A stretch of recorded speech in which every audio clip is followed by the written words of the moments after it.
Ce matin-là, nous avons vu des hommes arriver avec des armes. Ils tiraient sur les gens.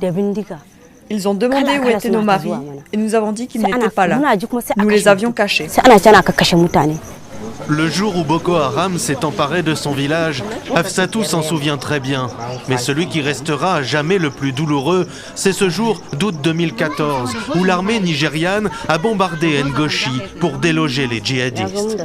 Lorsqu'elle arrive en haut de la montagne voisine, où les habitants ont trouvé refuge, elle s'aperçoit qu'elle a perdu 3 de ses enfants. Je ne savais plus quoi faire. J'ai cherché mes enfants partout, mais je ne les ai pas retrouvés. Je suis retournée les chercher sous le rocher où nous étions cachés, mais ils n'étaient pas là. Aboubakar, 13 ans, Oussama, 12 ans et Hadiza, 5 ans, sont venus allonger la liste aux 14 000 noms d'enfants disparus que tient à jour la Croix-Rouge. Sont-ils vivants? Ont-ils rejoint les insurgés? Sa fille a-t-elle été mariée de force à un djihadiste? Sans réponse, 8 ans plus tard, Hafsatou est toujours tourmenté. Psychologiquement, on appelle ça une perte ambiguë quand une personne est coincée entre l'espoir et le désespoir. Cela donne naissance à beaucoup de souffrances psychologiques, à du stress chronique qui affecte entièrement une personne. Alors que cette mère de famille trouve réconfort auprès de cet arbuste planté pour honorer les disparus, d'autres gardent espoir en écoutant la radio. Jusqu'à la fin de l'année dernière, dans les locaux de RFI à Lagos, les noms des disparus étaient égrenés en Haoussa, la langue la plus parlée dans le nord du pays et dans tout le bassin du lac Tchad. L'émission s'appelle Dara Bonganawa, ce qui signifie « Un jour, nous nous reverrons ».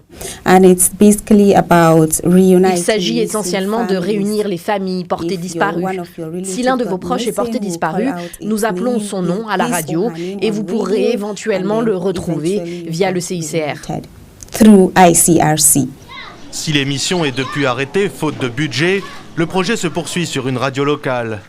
Les recherches, parfois, finissent par payer. Nous allons chez Djougoulé. Djougoulé a retrouvé ses 2 enfants après 8 ans de séparation. C'est un ami d'un ami qui l'appelle cet après-midi-là, en août dernier. Au téléphone, Djougoulé apprend que 2 enfants ont réussi à s'enfuir après des années de captivité et sont en route pour le camp de Yola, où ils se trouvent. Quand on nous a ramenés à la maison, des hommes étaient debout. On nous a demandé de pointer du doigt notre père et j'ai montré mon père.